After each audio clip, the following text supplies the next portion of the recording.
Hello, and welcome to the Quietly Visible podcast. I'm your host, Carol Stewart, founder of The Bounding Solutions and author of Quietly Visible, Leading with Influence and Impact as an Introverted Woman. And this is the podcast for introverted women who want to thrive as leaders and in life. And today's topic of conversation is one which I think is very important for introverted women, and in particular, introverted women who are senior executives. And it's about personal power. And I've got someone who is going to be able to talk about this magnificently. And her name is Sharon Melnick, and she is the author of In Your Power, React Less, Regain Control, Raise Others, and her prior one titled Success Under Stress, Personal Tools for Staying Calm, Confident, and Productive When the Pressure's On. So hello, Sharon, and welcome. Thanks. Glad to be here with you, Harold. It's great to have you here. So before we unpack personal power, just tell us who is Sharon? Tell us about Sharon, who you are and what you do. Oh, thanks so much. I'm a psychologist by training, like a business psychologist, and I've been executive coaching for senior executive women for 25 years now. And I got started early in my career as I did research at Harvard Medical School on intergenerational issues, what you bring with you from your own experiences in childhood into your parenting in the next generation. So that was really interesting because the research that I did was like, how do we break those cycles or avoid repeating those mistakes? And I think it's kind of interesting to think about it because, since then I've been doing the coaching, but I think it's kind of relevant because, being in the workplace and being, coming up against gender bias and racial bias, it's a power dynamic. Actually, as trauma is. And so I learned about, kind of what goes on in those moments. And I think it's really relevant for introverted women. Like if you don't feel seen, if you don't feel heard, if you feel like it's hard for you, to kind of break in, then I think it can wear on you. And we're here to make sure that, your listeners know that this is actually absolutely a strength and a competitive advantage and not something, that is a kind of one down about you. So I, then I leveraged that into a career of coaching. And like you said, I've written a few books along the way, and they're really about, how do you lead and how do you sustain yourself and show up as the best version of yourself under these like stressful conditions. And nowadays, totally chaotic and uncertain, and lots of change and a lot of responsibility that a leader feels for herself and her team and her family and her community. So that's what I'm interested in. And I think for myself, it's been something that I've always felt and feel very strongly in the world today, like, how do I not feel powerless? How do I, kind of stay in my own power? I'm someone who has a very reactive physiology, so to speak. And so I can just go there like this. So I really had to learn, myself kind of like how to, not react, how to not take things personally, how to, really be the one who can set my own energy and set other people's energy in those moments. So it's from a lot of, learning lessons along the way for myself. And then it's also a lot of like really seeing that women's ways of leadership often are the ones that I would like to see for our world. And so how can I, help women to be in their power and use their power for the good of all? Great, thanks. And before we sort of delve into the topic of personal power, well, what does personal power mean for you? Yeah. Well, here's the way that I think about it is that when we think of this term power, like it's loaded, right? And so immediately for a lot of us, it's like a negative, it's like someone who's selfish or manipulative or forceful or something like that. And I think that that's only the case when we think of someone who is in power, like in a position of power, but not in their power, not having that personal power, right? So the word actually power, it actually comes from the Latin root posse, which means to be able. So when you ask the question, what does it mean to be in your power? I think it's an ability. Like you are able for three things. The first is that you have a sense of agency. Like whatever the situation or challenge is, you feel like I can do something about this. I have options. Like I can do something. I can make it better. Mhm.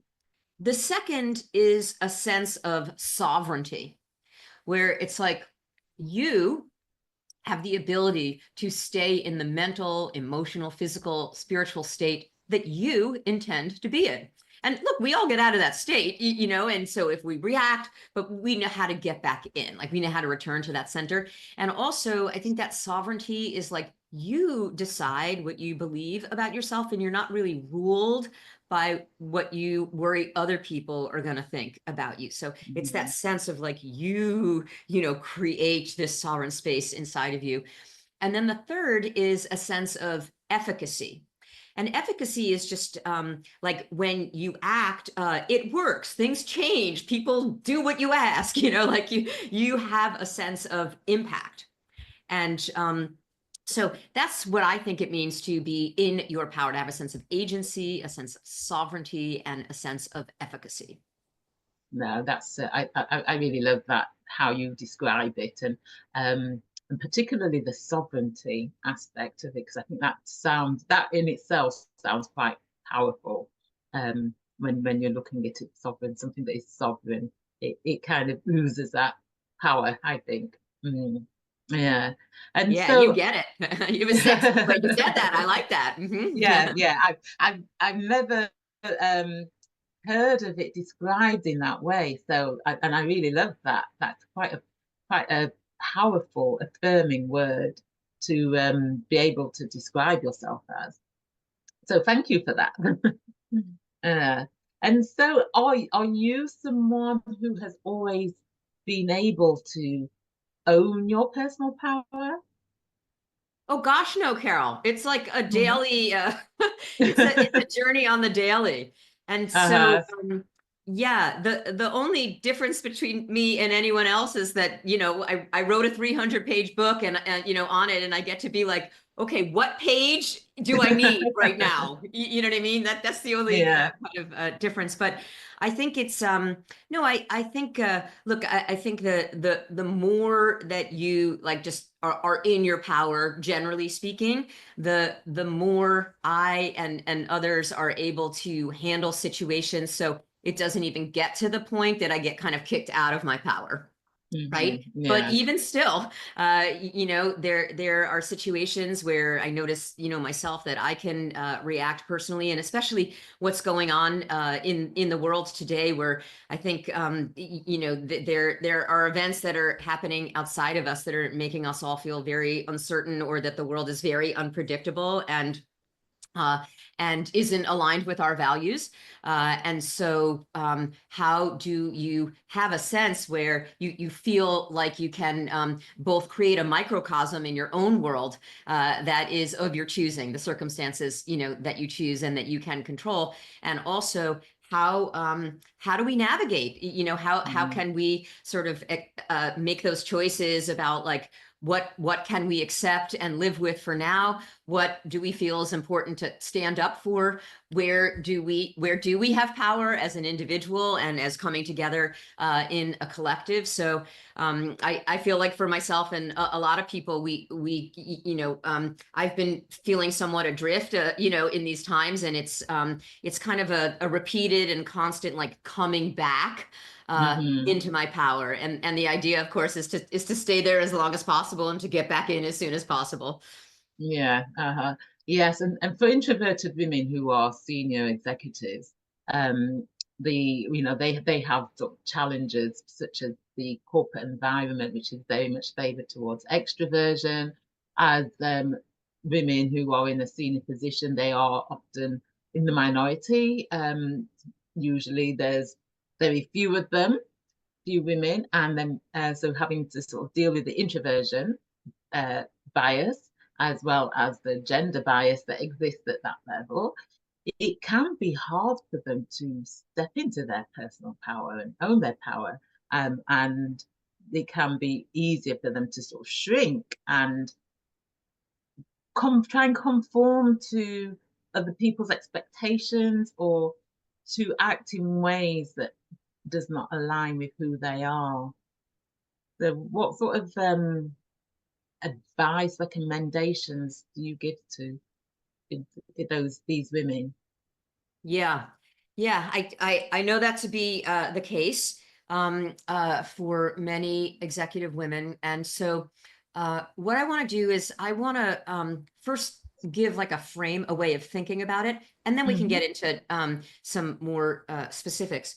But Mm-hmm. here's a way that I think you all can think about it, which is that when you are in situations like that, where you feel that there's pressure to conform to others' expectations, or you're constantly feeling like, others are talking kind of louder over you, or dismissing you, or, overlooking you, or whatever, because of your kind of natural way of being, what happens is that you can go through your day and your experience is like that of a thermometer.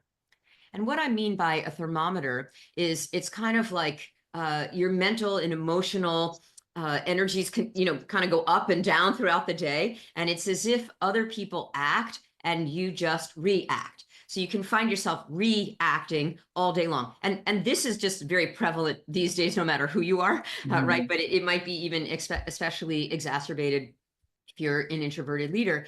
And so the thing about having an experience as a thermometer is that then the climate is created outside of you, and you're just kind of registering it or reacting to it all day long, right? And when that's the case, as a leader, you can feel almost like more a casualty than the creator of your experience. And that's not who you are as a leader. And that is not who you are. That's not like what you're there for. And that it's not the best use of your energy. So when your experience is like that of a thermometer, you're not really in your power. So what you want to do is you want to shift to be in your power from being the thermometer to being the thermostat. Mm-hmm. And when you're the thermostat, you set the tone, you set the temperature. So you create the weather inside of you so that you can create the weather in the meeting and on the team, right? And the leader does that. You have a vision of how the decision or the situation, whatever, or the team dynamic could be better.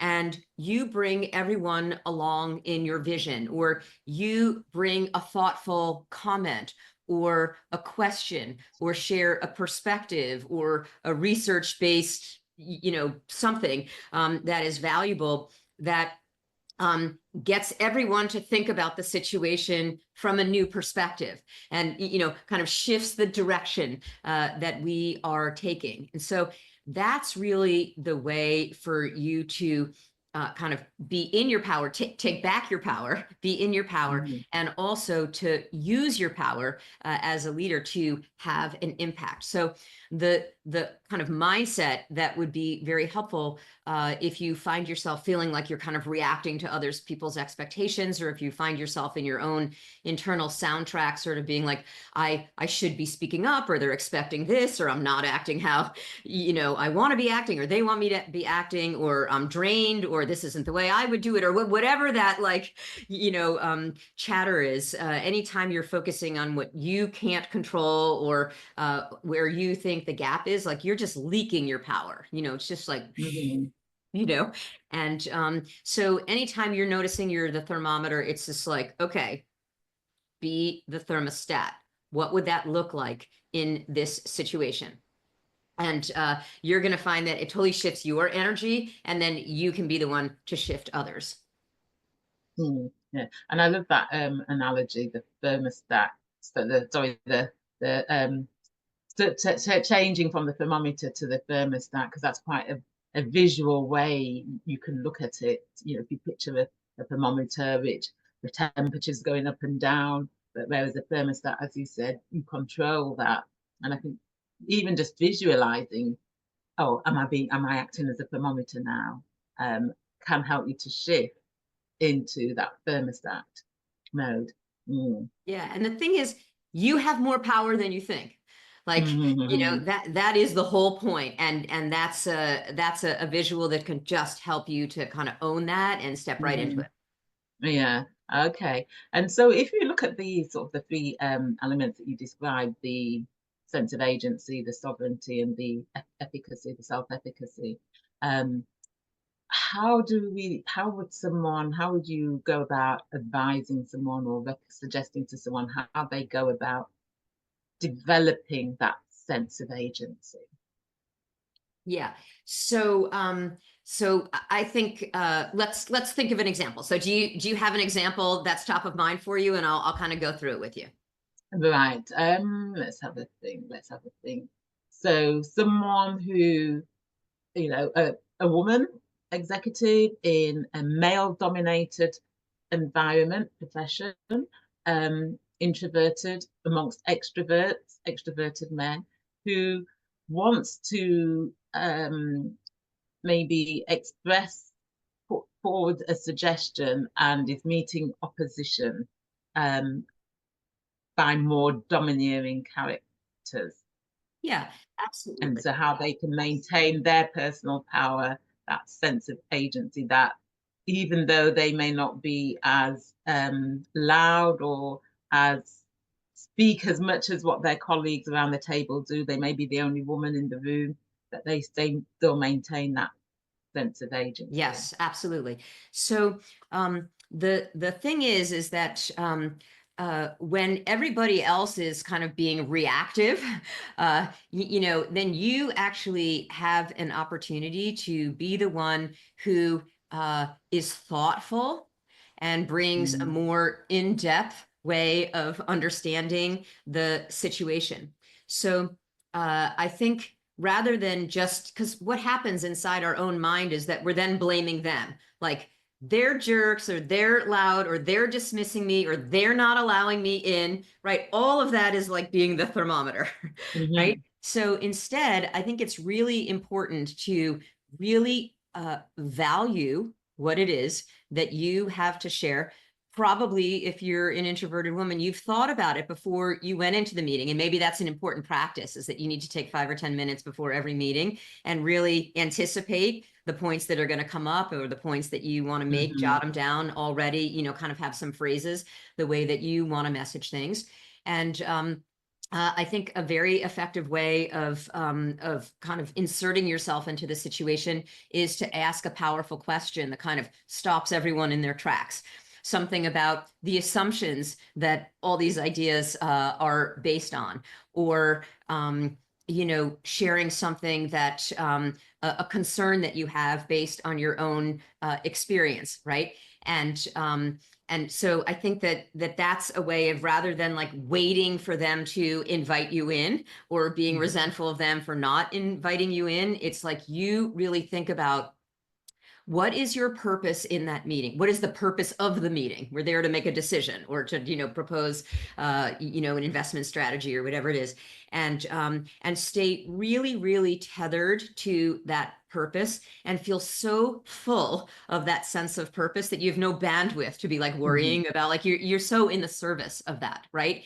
And I might even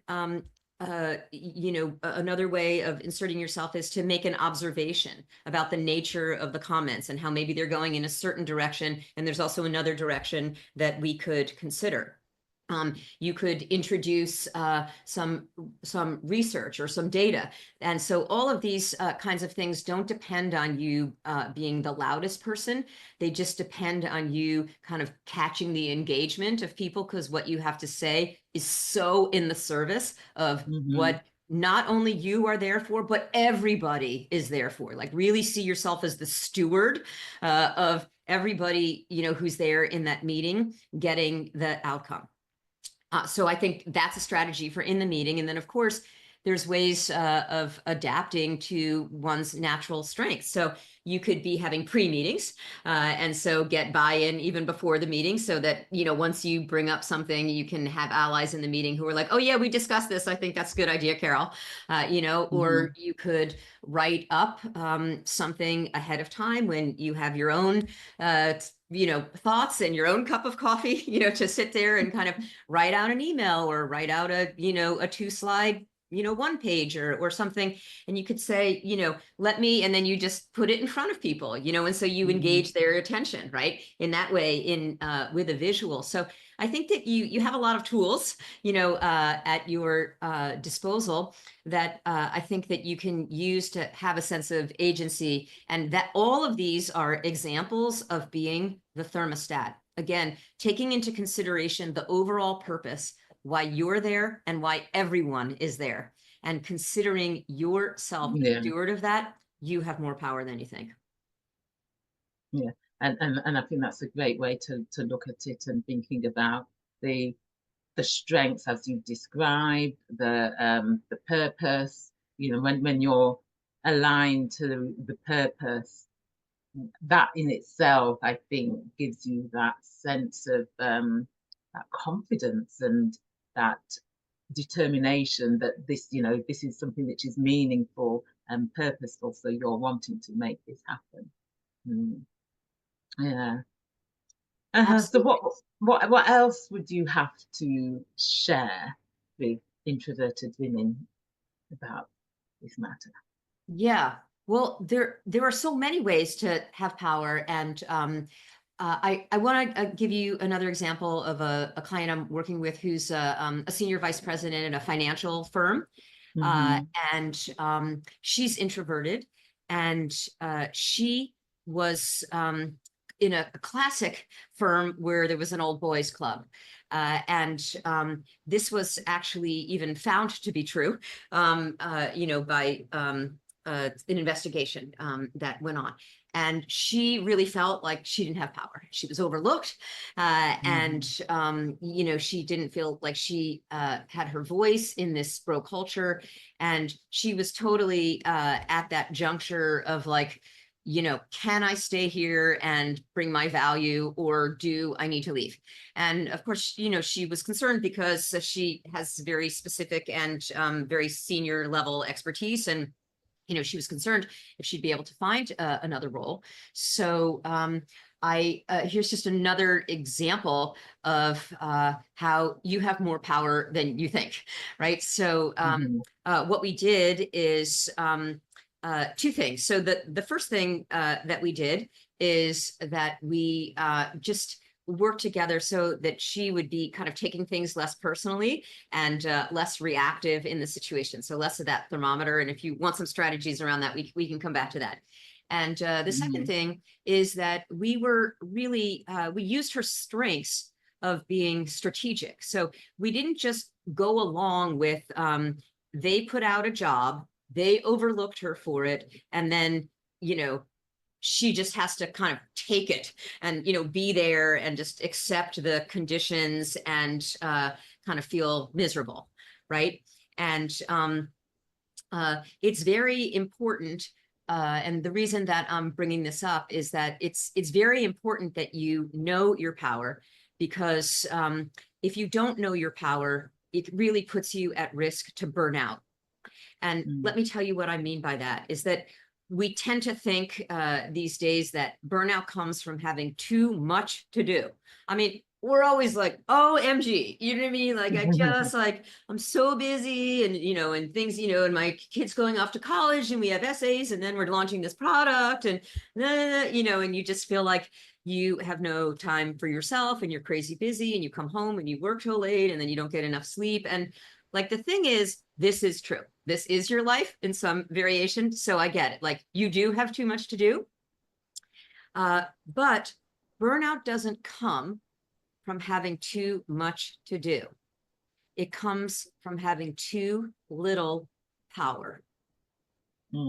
So that's why it's so important that you really understand the power that you had. So for example, this client that I'm telling you about, when she first came to me, she was like, you know, a step away from being totally burned out, right? Just exhausted from kind of trying to navigate the politics and feeling overlooked, and she couldn't have her voice. And there she was in the meetings with the one who, of course, knew more than everyone else, right, in the meeting, but you know, just couldn't kind of get the traction. And then she was, you know, overlooked for the position, and she just felt like, I don't even know if I could stay here, and I'm not even being present with my child anymore and my husband, and I just, you know, she just didn't even know what to do anymore, right? So here's an example of where I want to illustrate that you have more power than you think. So what we were able to do is using her strategic abilities, her natural talents, applying them to her own career. And so what we were able to do is to propose a role that was still within the vertical of her boss's group, because there wasn't a lot of latitude to kind of go elsewhere. But, you know, we really kind of studied what would be value add to the organization. And, you know, there were certain priorities, revenue priorities of the CEO, that she was able to position herself to be the one that could be the head of that. She proposed a position that, you know, sort of had a dotted line to the boss, so that she still had to be in his orbit, but not in the day-to-day, you know, being managed by him. It was a promotion, it was a title raise, it was a salary raise, it was high visibility, and it really set her up for future steps that she would want to take in her career, because she would be demonstrating a kind of you know, a revenue goal achievement associated with her. So this is an example. And then we did kind of like an influencing campaign to get, you know, the kind of bro players on board to support her in this. And so she was able to create an opportunity that didn't even exist for herself, which really gave her a lot of power in the situation. And now she's back. You know, now she's back, and she's crushing it, and she's set herself up for success. So it's really important, you know, when you don't feel like you can have that kind of impact, it really puts you on the fast track to burnout.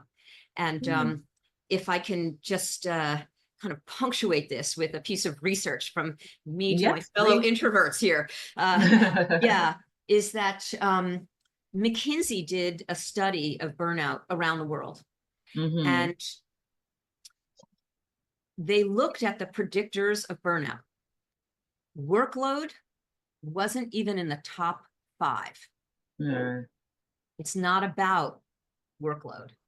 It's about restoring power. What was the number one thing they found? The number one predictor of well-being. The number one predictor of well-being, a sense of self-efficacy. Right. Otherwise known as being in your power. Yes. McKinsey, the number one predictor of well-being, sense of self-efficacy, being in your power, right?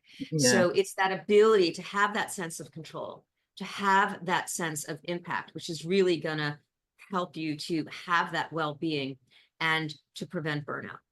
I know it's really important for all of you, both for yourself and for you as a leader of your team, to burnout proof yourself and your team members. And so I've actually put together for you a checklist of questions that you can ask yourself to see if you are staying in your power and if you are creating conditions on your team to keep them in their power. This is a way of kind of burnout proofing your own leadership and life, as well as that of your team members. So in order to get that checklist, you can go over to sharonmelnick.com/burnout proof, sharonmelnick.com/burnout proof. And I suggest that you print it out, put it up right there in front of you, you know, in your office area, to be asking yourself these questions, because it's really important, given the high levels of burnout these days, that you burnout proof your own leadership as well as the lives of your team members.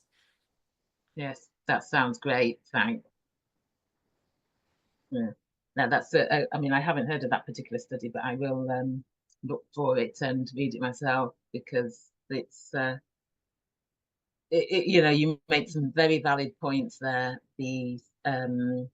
About it being not being about the workload, that it's about I mean the workload it's you when you don't have that sense of efficacy, that self-efficacy, and you are confronted with a heavy demanding workload, then you do feel out of control. But when you are more in control, you feel in control, you can then look at that workload and see ways in which you can manage that and which ways in which you can find solutions to be able to deal with that. So yes, I can see why their study found that.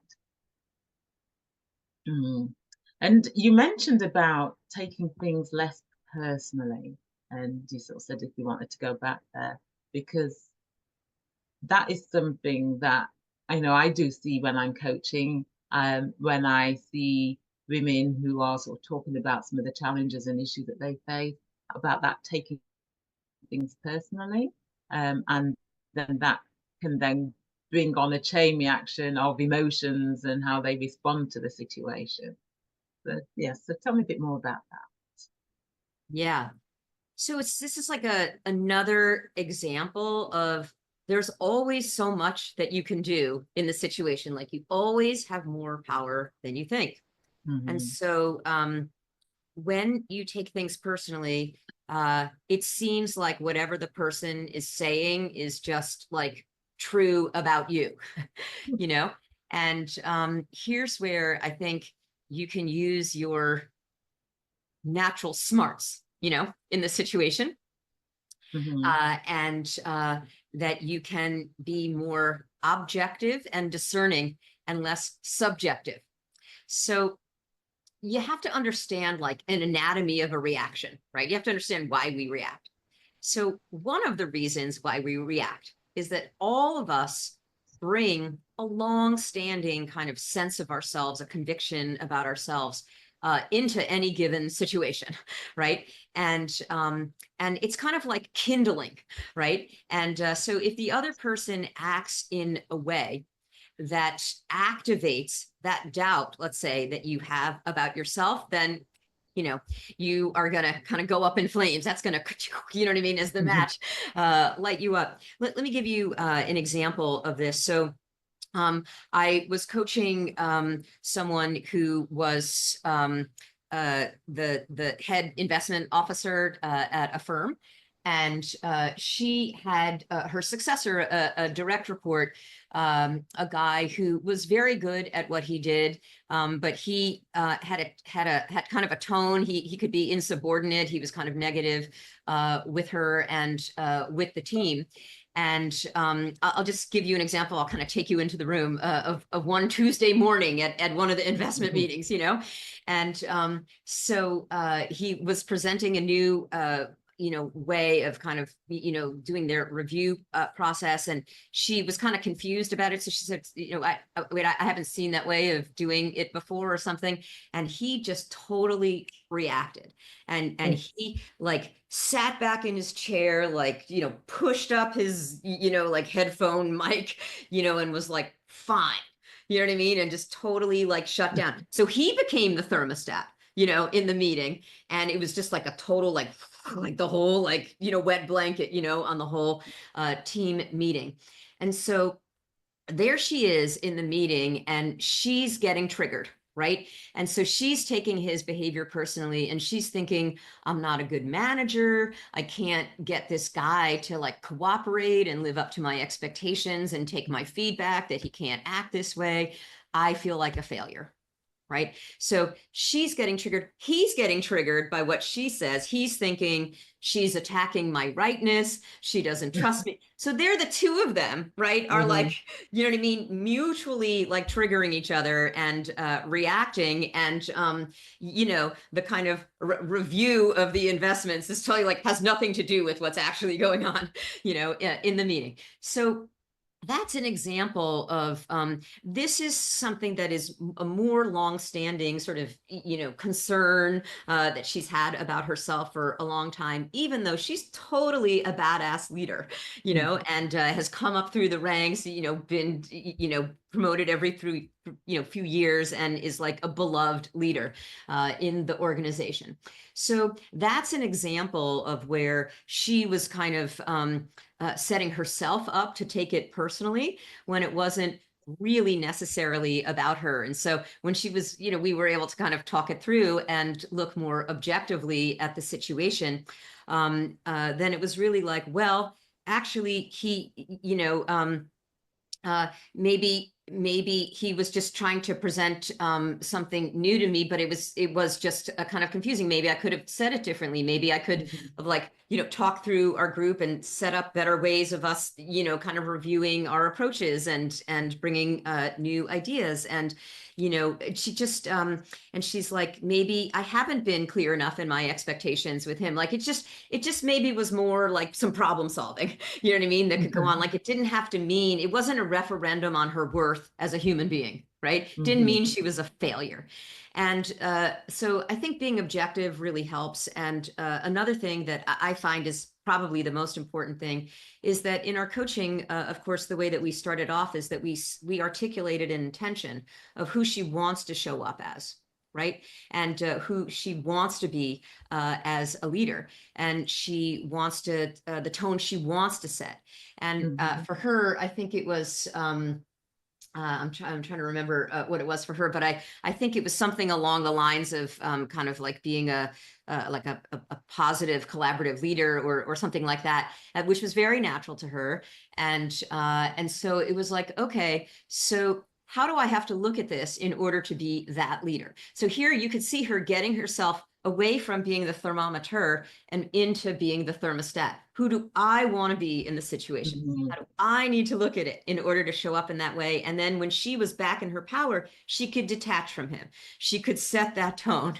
You know what I mean? She could kind of come back into the team meetings, and she could kind of talk through how we needed to talk about new ideas. And then it was just like a meeting issue. Like, then it was like a nothing, you know what I Mhm. mean? It wasn't really a big deal.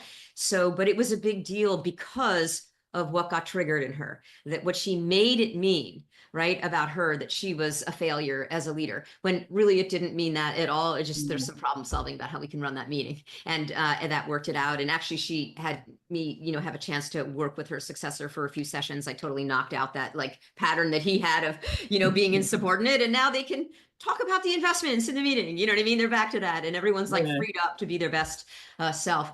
So I think another thing that's really important that helps a person to be objective is to be in the good, like, physiological state, before you get into that meeting. And I think the way that we live Yeah. today, we're just always kind of pushing, and we're always on, and kind of reacting, and we're acting out of the part of our nervous system that is just is on edge, kind of, you know.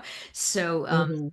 I think that there are things, and if you want, I can give you some things here that you can do in those situations in order to set you up so that you come in with calm. You come in being able to access the more objective part of your brain, and to be intentional, rather than just like everyone else who's just like trying to survive the moment. Yeah. But yes, please do share. Please do share some. Okay, got it. So, we all, as human beings, it's our nervous system that enables us to interact with all the demands that are relentlessly coming at us.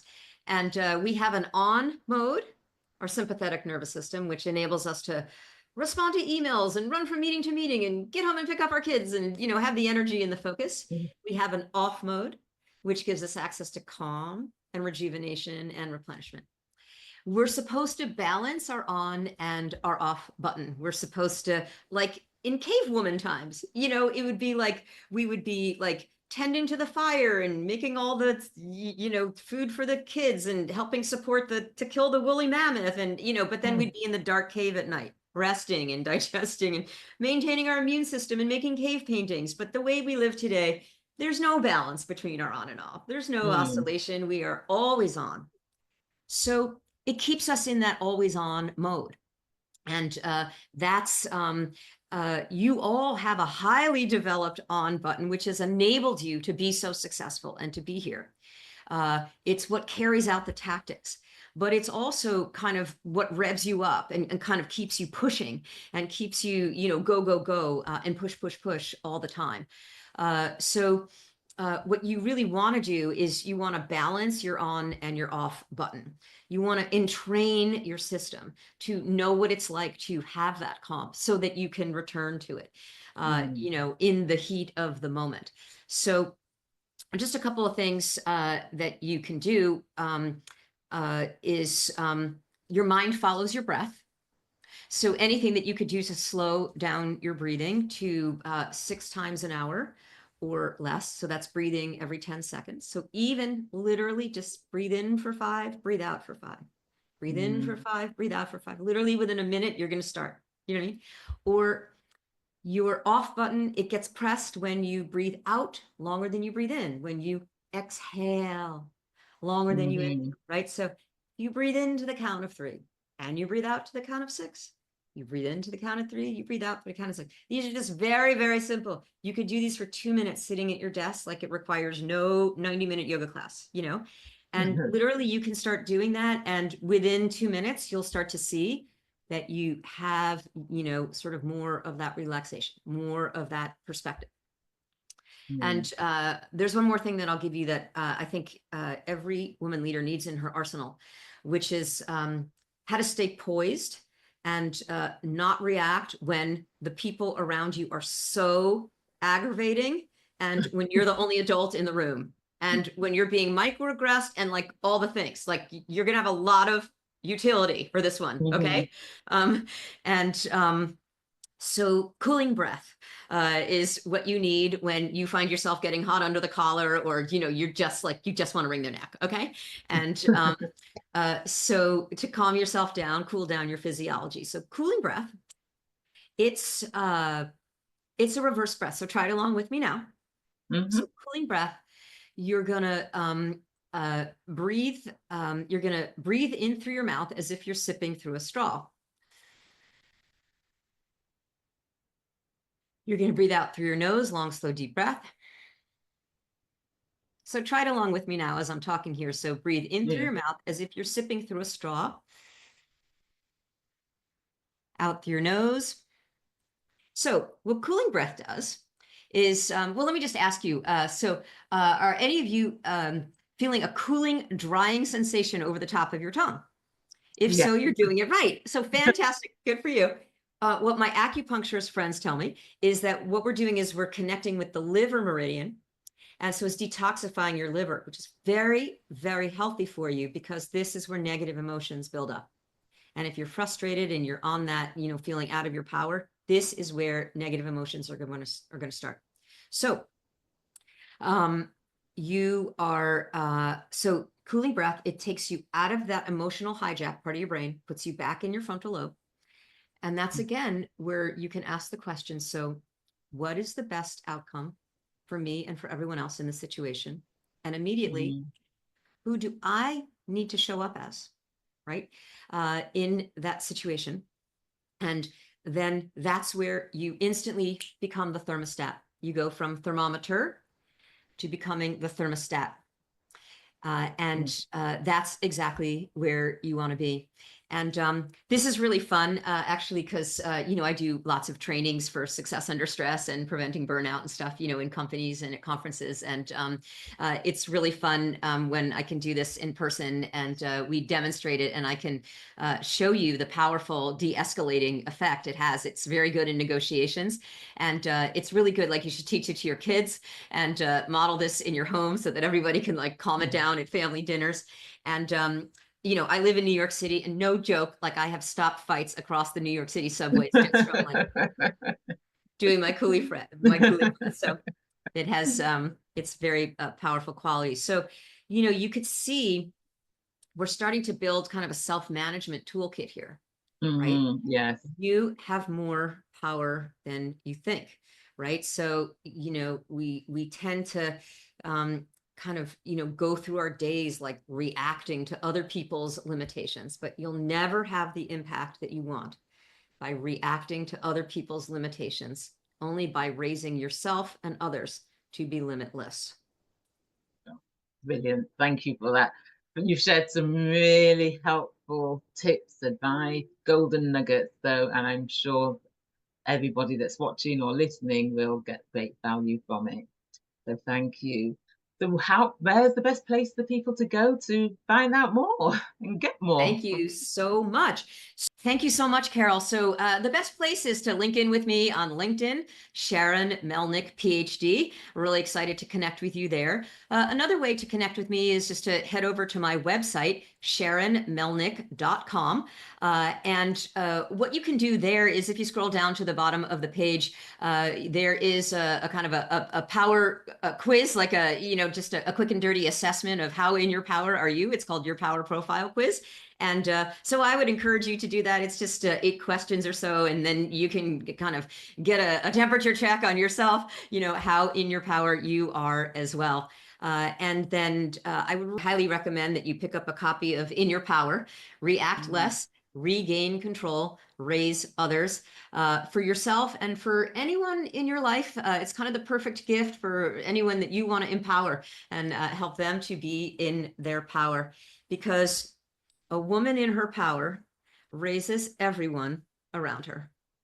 Yeah, brilliant. Thank you. And we will put the link in the show notes so that people can easily access you and your resources. So thank you, Sharon. This has been a wonderful conversation, and I know that listeners will find this very helpful. So thank you very much. Thank you. So thank you for listening, everyone, and do go follow Sharon on LinkedIn, go to her website and get her book as well. And if you're wanting to increase your confidence, influence and impact, if you haven't completed the free assessment on my website, go to aboundingsolutions.com. Under the free resources, there's an assessment there that you can complete that will give you ideas about areas that you can focus on. And so until the next time, bye.